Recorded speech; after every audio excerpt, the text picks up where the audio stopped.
safely talking. You know, you're not saying dirty words and. Like, Well, you know. Oh, come on, YouTube, you've done it again. See? No, really. Whatever.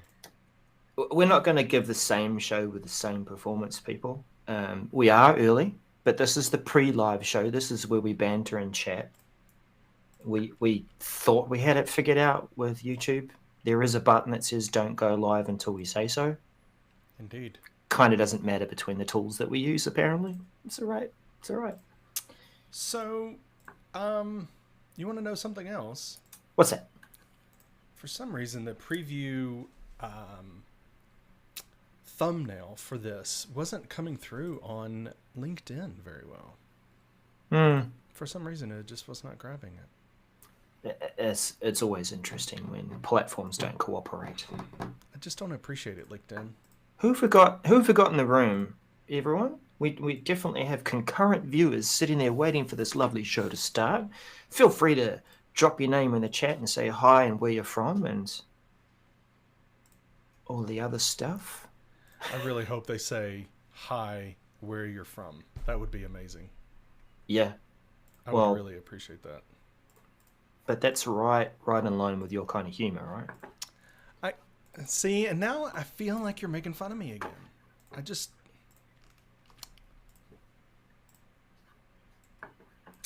True. Let's try typing it. Hello, Phil. Are you back from holiday? Or are you still Phil on vacation?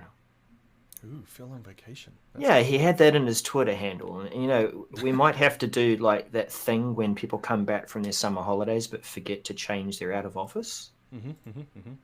I like it. Hey, mine. Good morning. Good now. Good evening. I think you're in the US, so maybe it would be good midday. Oh, by the way. By the way. Oh, yes. It is a federal holiday here in the US. Right. So... Labor Day? No. No? What is it? We already had that. Okay. What's the federal holiday? It is Columbus Day. Oh, wow. Yeah, and in Canada, Thanksgiving, although I thought that was last week. Do they have a week of Thanksgiving? I don't... Well, happy Thanksgiving, Canada. I don't know. We need to have a Thanksgiving down here in New Zealand. Do you not have one of those at all? I mean, we're pretty thankful people. We just don't have a day to celebrate it. What? I think, well... There's that Daniel sigh. Well, we're going to go live soon. I'm not going to get too political, you know, because I was about to say something you could be thankful for, but we'll save that for the after hours. The after hours, the green room chatter afterwards. Join us in the green room after the show. Actually, we did try that, didn't we? When we were doing the deep dives and we're talking to people from the product groups. Yeah, I think we should do that again. We should. We'll line up a few people. We have plans. Yeah. Actually, for those in the chat who do usually chime in and join us in episodes, let us know if you're keen to come on the show and host a message with us. That would be quite cool. All right, we are at time, so it is time to flick that off and roll the intro.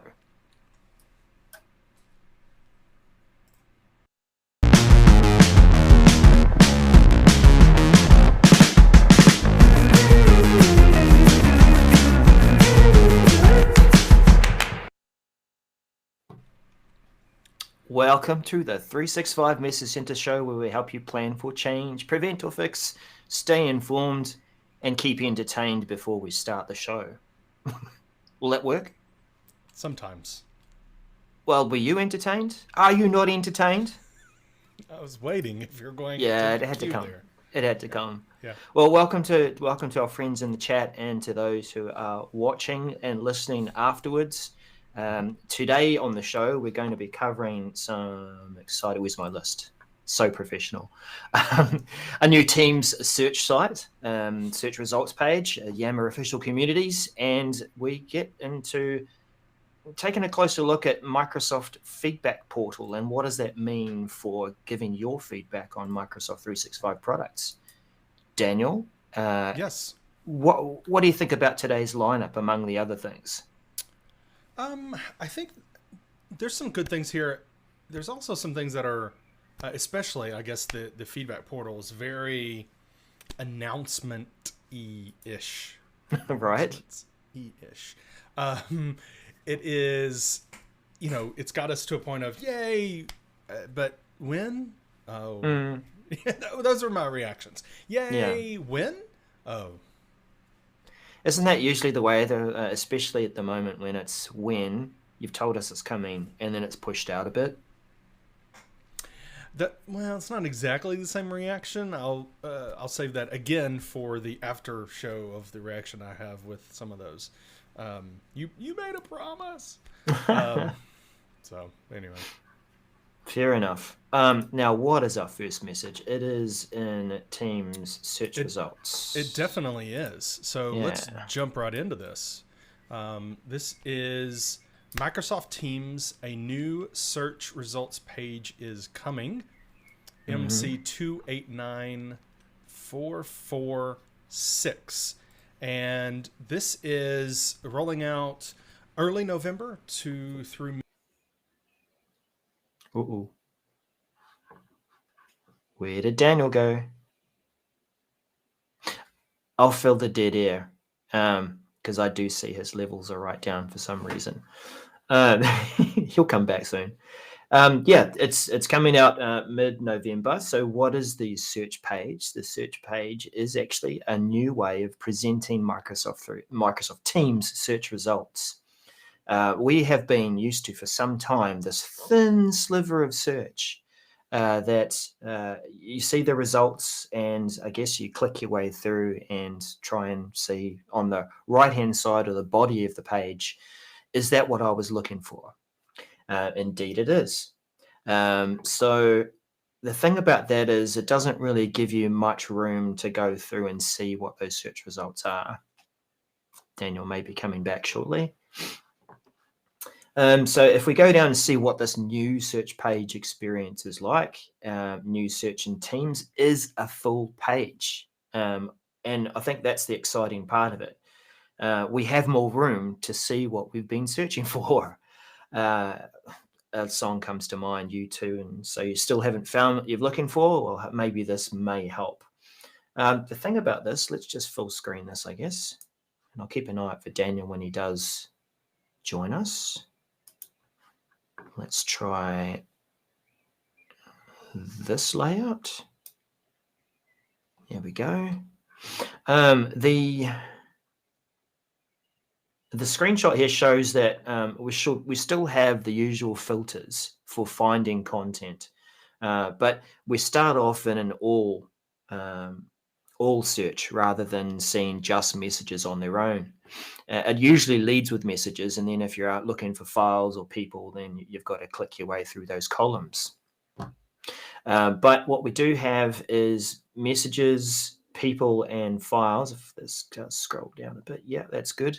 And I'm picking that, and this is my assumption, that all results will be on the page. And as you click your way through these different headings, I believe it's just going to jump down. Oh, Daniel's back. Here's Daniel. All right. Not sure what happened there, buddy. About that. Yeah, no, I crashed. It just, you did? This is proof that we are indeed live. People. Do I need? I was a professional. Just ask our friends in the chat room. I kept going. Fantastic. I don't know where you went, but I'm not, and I don't know what you heard me starting to explain this, but yep. I'm not a huge fan of this, like 100%. I like that we're using the full width, so that's awesome. Mm-hmm. The extra click to get more, because we're only showing 3 there. I don't like the extra click, but other than that, I am on board with this. However, I'm not entirely sure what in the world that is with the OneDrive for Business advertisement there at the top. And so are we going to have other ads there in the future, or is this a mistake in the screenshot? I really don't know, but I'm very much hoping that that is just something that's not going to be there when they roll this Yeah, out, because you it's know, I didn't even see that. I guess I'm sort of spam averse and I just blotted it out. But it's pretty ridiculous. yeah. So hopefully it's something maybe they tried it out and they're not going to use it, but it'll be Mm. interesting to see. Hey, So, one thing that I yeah. began to explain, I think Hmm. you've actually pointed something out. I'll correct what I said. I figured that these were like anchor points on the page, so that when you click messages along the top, it's going to Hmm. jump down to this section. Maybe it will, Maybe. but there is a more messages thing. So I Yeah. expect that if you hit messages, you're going to see the full list of message Yes. search results. That's what I would expect, but we don't know just yet because they haven't given us, and I haven't seen it demoed to Mm. be able to, say yay or nay or get a wink and a nod. So, yeah. So that is rolling out, like I said, next month, early November, for you folks. All right. Well, what's up Why don't you next? start? Why don't you yammer on there, Darrell? You can give us Yeah, yammer. I think you filled in there and you actually said what you really meant. It was one of those Yeah, I know. Freudian slips. I did Freudian. You did. But we're talking about Yammer Official Communities, which is MC 289 416. And I had an analogy for this. I know that Yammer communities are the idea is openness, that you can start a community and marshal people around, gather people around for the community purpose. And some organizations have a fair lot of communities and all sorts of purposes. Dogs of your work, or recipes, or you get into communities of practice. But there are some communities which are intended for official communications. And today, or up until today, you were not able to really single them out as official sources of communication. The only one that really came across as official was your all company feed. But this is the ability to mark a community as official. Really, it is just designating it by a label, by a different look, and network admins can do that. The advantage of this, even though it's quite a simple feature, is that I liken it to SharePoint News, Daniel. Well, maybe you can tell us and refresh us, or what is SharePoint official news or organizational news? What is it? Hmm. It is a ability to really give that. There's some additional functionality, but it really is that I know and trust this news is coming from the news source, the official news site, Mm-hmm. and not being rolled up from other sites, from other teams, and other groups. This is, official news, Mm. as it were. And, and like SharePoint official news, official communities in Yammer are about instigating trust. This is a source which the organization has got more eyes on it, is probably or should be people that are involved in running the community, or like with news, writing the news, that it's coming from tested and official sources. It's not just someone posting their opinion and it's out there. So it's supposed to help you focus on what is official and get the word. Now, there are a few things that they suggest you do to prepare for this, and they're really organizational, procedural things.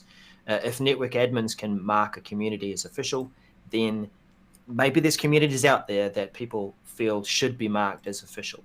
And so you could create a form and get people to fill it out, and then they can evaluate whether it's official and mark it as official. You might want to have some guidelines that are a bit more stringent for admins that are admins of official groups. But admins, maybe here's the other scenario too, Daniel.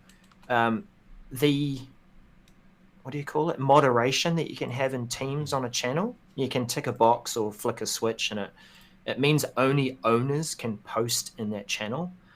There is that same capability within Yammer to only allow admins to post in a group. And if it's official comms, but you still want people to be able to reply to that thread, that's another thing you might want to use in official communities. Anyway, that's expected to roll out beginning of early October, so that's right now-ish, and expect to roll out complete by late October.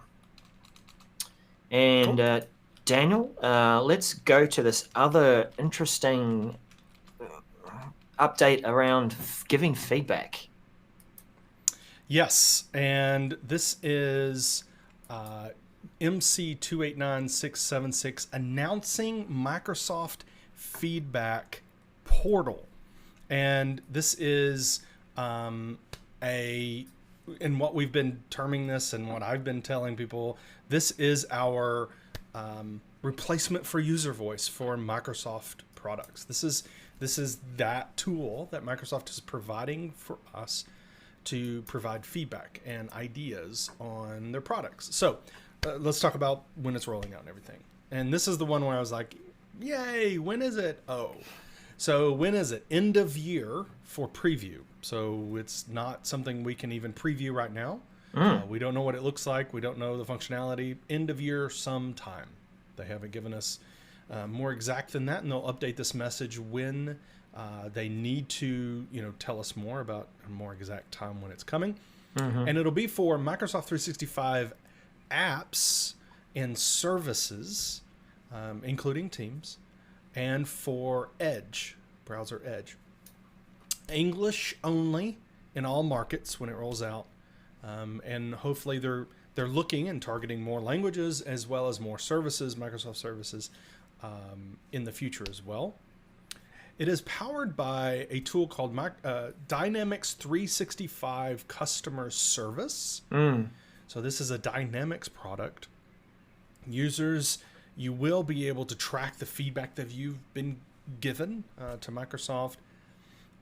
And you will be able to turn this off for your users if you would like. If you have turned off the ability for users to give feedback for the feedback portals, then they won't be able to give feedback. So this does lead us to believe that you're going to have to log in to use this tool with your Microsoft 365 account, at least. There may be other accounts that are supported. We just don't know yet. But for them to be able to turn it off for their users, then that implies that those users have to log in with that account.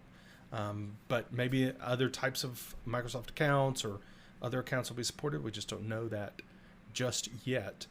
And I will say for the Dynamics, you have to have at least one license to use this product for Dynamics 365 customer service.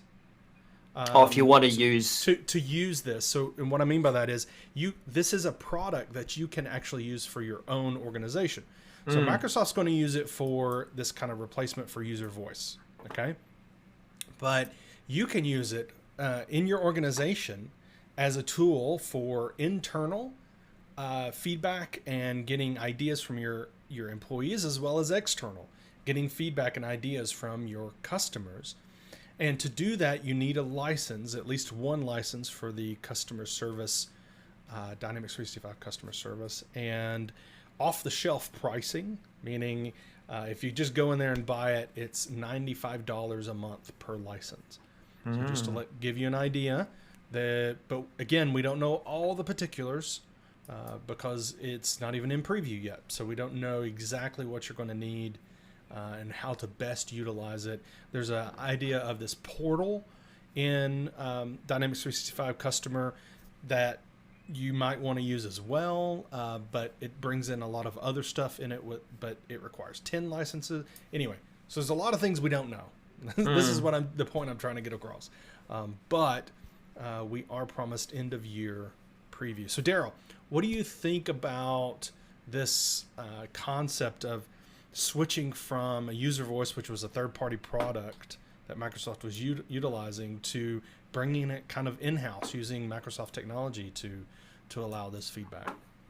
Well, let's just also step back and look at the on-again, off-again approach to using user voice.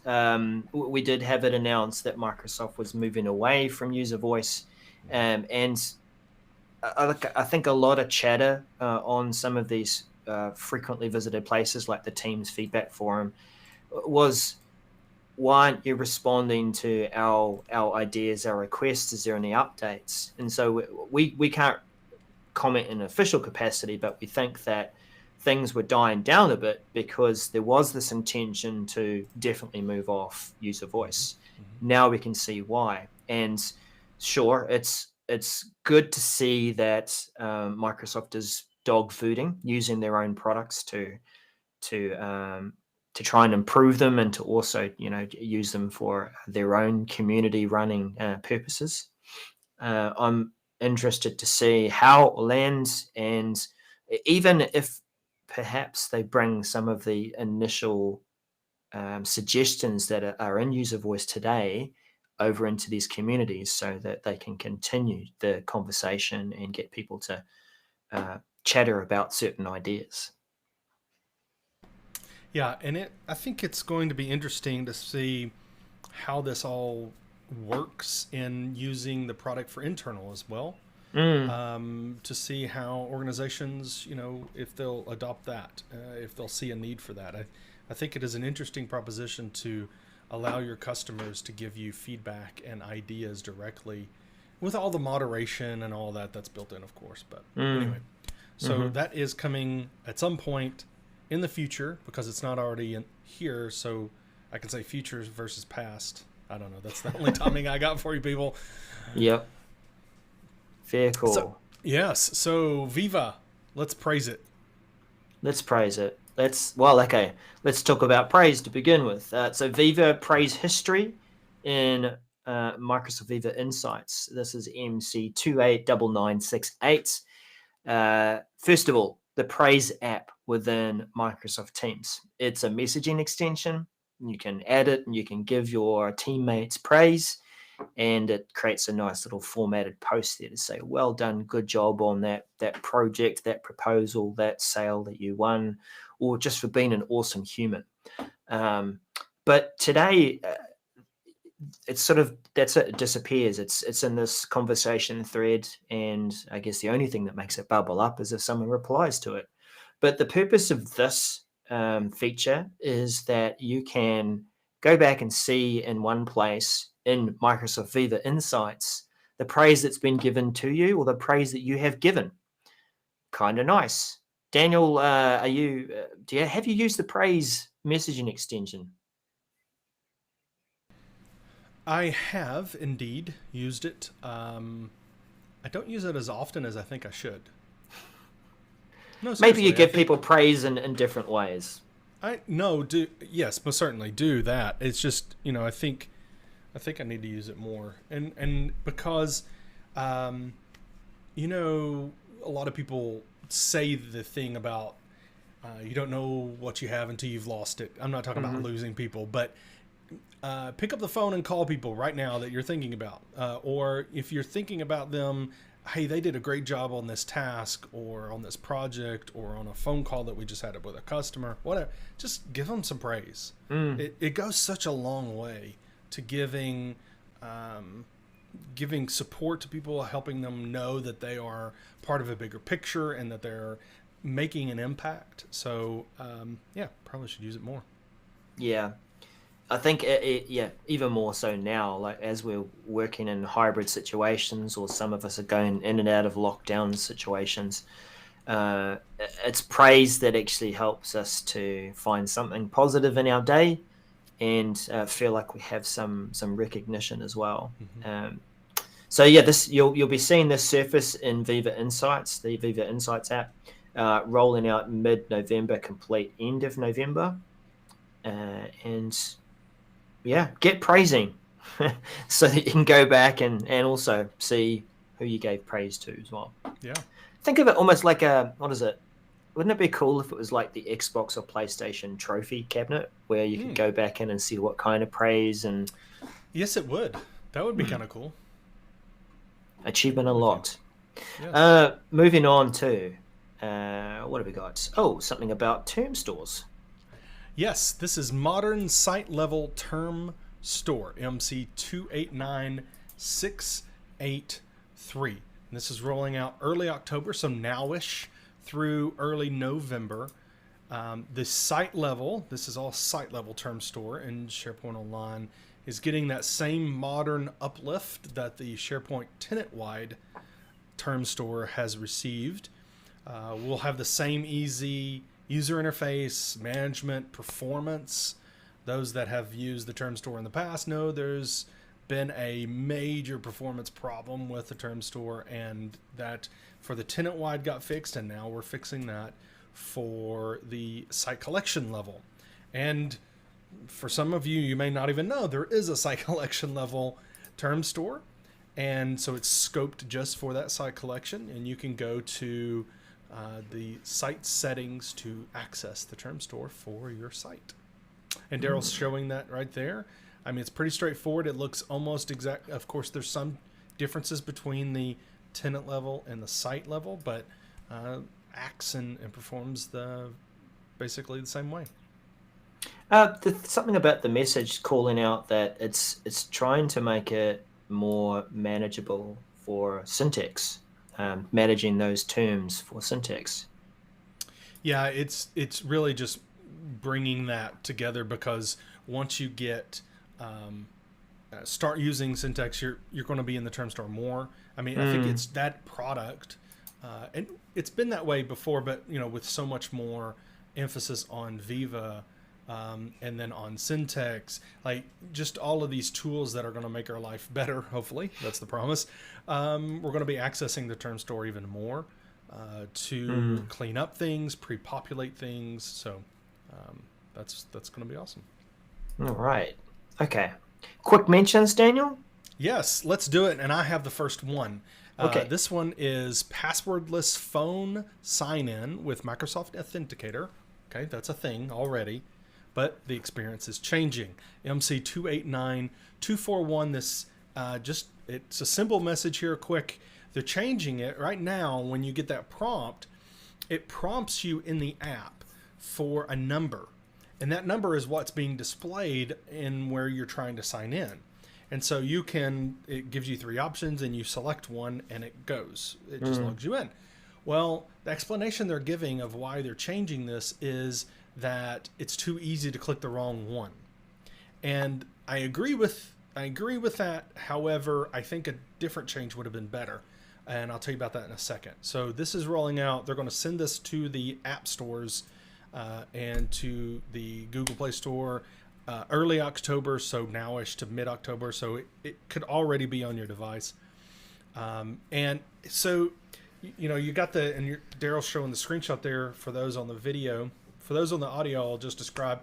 It pops up on the bottom part of your app and just says, here are the numbers. And it's not very big font. I mean, it's not very small, but it's not huge. And you have to pick one, and it could be kind of easy to click. Now what it's going to be is you have to enter the number. You're going to have to, go into the field and type the number in and hit enter. So, okay, fine, but that's just making it more difficult. I think the change I would like to see is use the full screen of the whatever it is, your mobile app. Use the full screen with different buttons that are heavily spaced out with the numbers, rather than making me type it in. But that's the change we're going to get now, and you're going to have to type in the number rather than selecting the number. So you can tell that it's probably more secure, because you don't get to guess. Because if you do show I like how Darrell's drawing. Thank you. Look, it's prototyping here. So is it full screen with just prototyping? 3/3, and you just choose one of those thirds? I get it, because you actually have a 33 1/3% chance of guessing.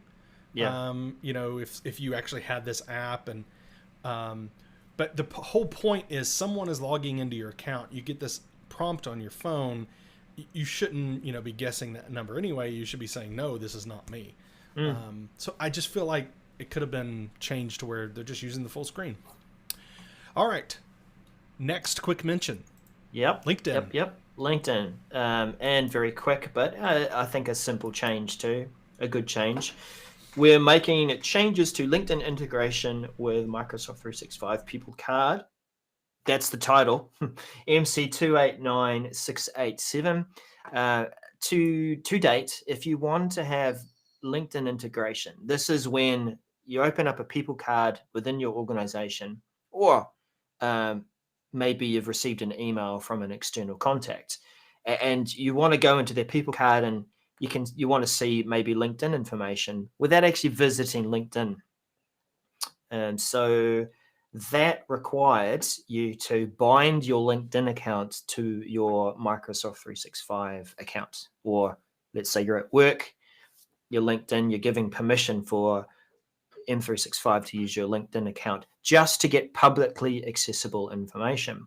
But today, or what they'll be changing to, is the publicly accessible information is going to be there anyway, regardless of whether you have your account bound to M365. If you do go that additional step and bind your account to M365, then you'll start to see not so public accessible information. So things that your contact may have chosen to make available to connections. So that's going to be good. It means that publicly you can just have a quick look and say, all right, I'll click through and I'll go see their full public profile. And for connections, you're going to see a few other things there. So that's good to see that change. One other thing, if you are an organization that has turned this integration off, then that will still be respected. If you don't want LinkedIn information coming through on people cards in Outlook desktop, Outlook mobile, or soon Teams, then you can turn that off. Otherwise, at least the publicly accessible information will be there. And that is occurring early November and concluding early December for standard release tenants. Let's move straight into our callback. New SharePoint Hub to Home. And this is not very far either, because we covered this as part of our show 211.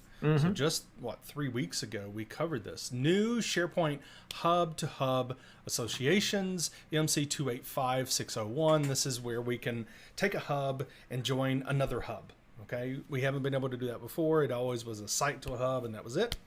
This helps for search and surfacing information. So we're just going to quickly show what it looks like, what you're going to experience in setting a hub.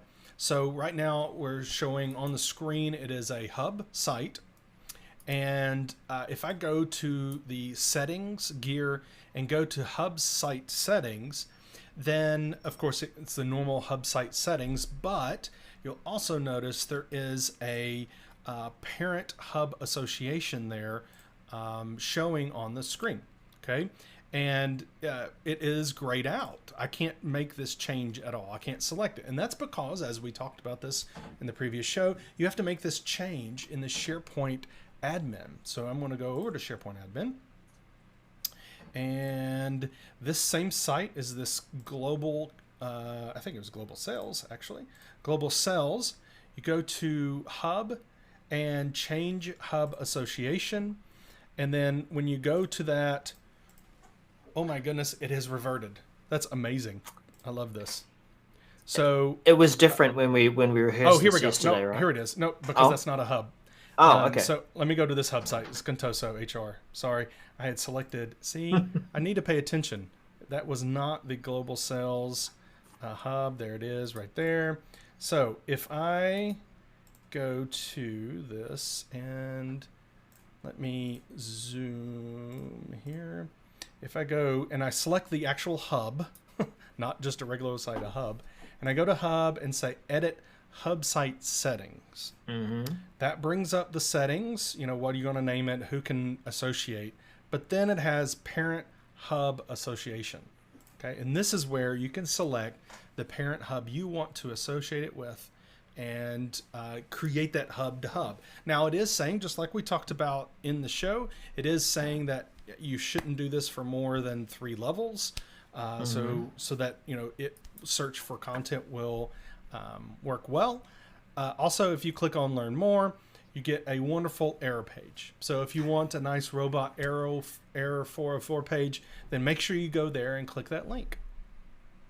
But you want to learn more, right? You do. Oh, definitely. It's just you're going to have to do a search on docs.microsoft because this link doesn't work right now. I will. Do you think the information's out there at the moment, or that they just haven't published it yet? I will say I was not able to find exactly what I think this is pointing to, but that doesn't mean it doesn't exist. Yeah. Hey, one trick that I've used in that regard is, particularly in Chrome, is site : the site name docs.microsoft.com, and then looking for the search terms. That's actually been quite a useful tip for finding support articles for things that haven't quite yet gone live yet, and you're wanting to sort of just reach out and find any kind of change information. So Daniel's got it on the screen. This is what Darrell means. You can do site : the URL, so that's the site, and then space, and then put your search term. And it does a search on whatever your default search engine is, and will give you all the results from that site. Good tip, Darrell. An extra tip for our listeners. Wow. All right. Love it. Yep. Well, good to see that hub-to-hub association come in. That's the show, right, Daniel? Indeed it is. Yeah. Well, thanks, everyone, for joining us, and those who are listening and watching later on. Catch us live or later, as we say now. But that was, what was it? Today it is the 11th, or October 11th in the US. And episode 214. Join us next time when we hear Dr. Daniel say. No. I passed that to you and you had nothing prepared. Let's just roll the intro, outro. Catch you again.